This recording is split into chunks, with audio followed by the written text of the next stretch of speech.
ආයිබෝවන් කොහොමද ඔයගොල්ලන්ට අපි බලමු මේ දකින්න ඔයාට ටැරෝ වලින් මොනවද වෙන්න තියෙන්නේ කියලා. අද දවසට මේ දකින්න ඔයාගේ ටැරෝ එක මොකක්ද?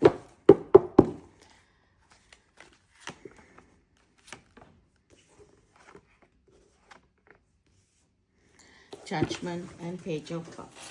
එතකොට ඒ කියන්නේ ඔයාට මොන හරි දෙයක් දැනගන්න ලැබේ. මෙතන බලන් ඉන්න කාට හරි ලොකු ප්‍රශ්න ගොඩක් තියෙනවා නම් ඔන්න ඒකට තීරණයක් ගන්න කියලා කියනවා. Judgment මොකක් හරි හිත හිටියන ලොකු දිසඳුමකට එන්න කාලේ හරි. හැබැයි ඔයාට ඒක ගැන දැනගන්න ලැබේ. සමහර විට ඔය ඉන්න ගොඩාක් අයට ප්‍රශ්න තියෙන කට්ටිය ඉන්නවා, ඩිවෝර්ස් වෙන ඒවා තියෙනවා, එන්න ප්‍රශ්න ගොඩක්. ඔයාලට ඒකට දේවල් දැනගන්න ලැබේ. මේක අදාළ කරගන්න ඔයාට තියෙන ප්‍රශ්නෙට මම එහෙම තමයි හැමදාම විශ් කරලා තියෙන්නේ. ඒකයි මම වෙන වෙනම කවදාවත් කියන්නේ නැත්තේ. මේ දකින්නකොට දකින්න වෙලේ ඔයාට තියෙන ප්‍රශ්නෙට උත්තරේ තමයි ඔය ලැබෙන්නේ. ඒක ඇත්තටම විශ්වාස කරලා හරියට කරලා බලන්න. මම අත්දැකීමෙන් කියන්නේ එහෙම තමයි මේක ගොඩක් දුරට සාර්ථක.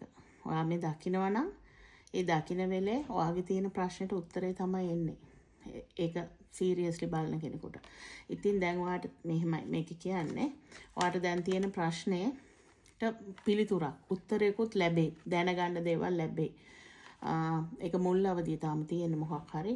එතකොට ඒ ජජ්මන්ට් ඔයාට ලොකු තීරණයක් ගන්න වෙනවා. හැබැයි ඒ තීරණේ ජීවිතේ එකපාරක් ගන්න එකක් වෙන්නත් පුළුවන්. ඒක හැබැයි හරිම සුබවාදී. ඔයා ඒ දේ ගන්න කවුරු හරි සර්ජරි එකක් කරන්න ඒව මං කියන්නේ නැහැ.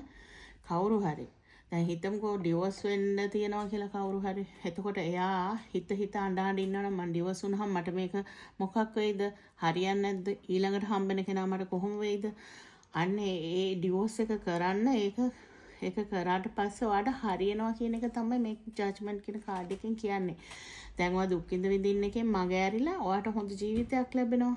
මේ එහෙම තමයි මේ ටැරෝ එකෙන් මෙතනින් අද පෙන්නුම් කරන්නේ.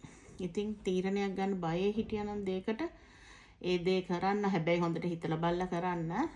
ඔයාට තේරෙයි, ඔයාගේ අභ්‍යන්තරයටත් දැනෙයි. එතකොට ඔයාට අලුතෙන් ජීවිතයක් ලැබුණා හා සමාන වෙයි. කසාවකින් හෙම්බත් වෙලා ඉන්නවනම් තව රසාවකට යන්නවද, අස් වෙලා ඊළඟ එකට යනවද නැද්ද කියලා හිතලා ඉන්නවනම් අන්න යාට ඒ තීරණේ ගන්න කියලා කියනවා. ඊළඟට යන රස්සාව ඔයාට ඒක හොඳ වෙයි කියලා තමයි කියන්නේ. මේක හරි පීඩණයෙන් ඉන්න අයට. එහෙම නැත්නම් අනිවාර්යෙන් හැබැයි මේක දෛව කාඩ් එකක්. ඔයාලගේ මොකක් හරි ප්‍රශ්නයකට ඔයාට තීරණයක් ගන්න වෙනවා. ඒ දේ සුබයි. ඒක තමයි මේ කියන්නේ.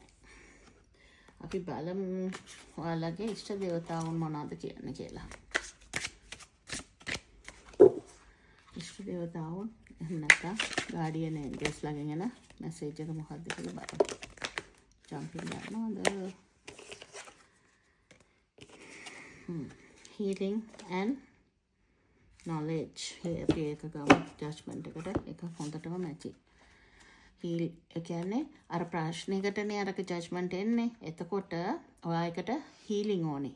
ඔයා හීල් වෙන්න ඕනේ. එතකොට ඔයාට මං කියනවා වගේ හොඳට හිතලා බලලා හීල් වෙලා ඔයාගේ අභ්‍යන්තර නුවණ පාවිච්චි කරන්න කියනවා. ඒ කියන්නේ පැත්තකට වෙලා කල්පනා කරන්න මේක කරොත් හරිද? ඒක ලොකු තීරණයක් ගන්න හදන්නේ. එතකොට ඔයා ඒක කල්පනා කරන්න හොඳට මම මේක කරොත් හරිද නැද්ද කොහොමද කියලා කල්පනා කරනකොට ඔයාට ඔයාගේ අභ්‍යන්තරයෙන් ඒකට උත්තර ලැබෙනවා කියලා තමයි ඔයාගේ ඒන්ජල්ස්ලාගේ පණිවිඩයද ඇඩ්වයිස් එක. ඉතින් ඔයා හොඳට හීල් වෙලා මේ ප්‍රශ්නේ ලොකු ප්‍රශ්න තියෙන කට්ටිය ඉන්නවා කියලා මම දන්නවා මේ බලාගෙන. ඒගොල්ලෝ තමන්ගේ අභ්‍යන්තරයෙන් උත්තර හම්බෙනවා. දැනුම ඔයාටම හොයාගන්න පුළුවන්. හොඳට කියවලා බලලා මිනිස්සුගෙන් අහලා ඔයාම උත්තරේ හොයාගන්න. ඒක තමයි කියන්නේ. ඔයාගේ වටේ උත්තරේ තියෙනවා. ඔයාට සුදුසු අයගෙන් ඇඩ්වයිස් ගන්න පොත්පත්වල මොනවා හරි එහෙම අරගෙන එක්ස්පීරියන්ස් තියෙන අයගෙන් අහන්න එහෙම කරලා ඉතින් ඔයා එක තීරණේ ගන්න. එතකොට ඔයාගේ ප්‍රශ්නේ විසඳෙයි. ප්‍රශ්න තියෙන ගොඩක් අය ඉන්නවා. ඒකට ඔන්න අද හොඳ උත්තරයක් තමයි ඔයාලට මේ ටැරෝ and ඒන්ජල් කාඩ්ස් වලින් ලැබුණේ කියලා මම හිතනවා. එහෙනම් ගිහින් එන්න. ඔයාලට සුබ දවසක් වෙන්න කියලා ප්‍රාර්ථනා කරනවා.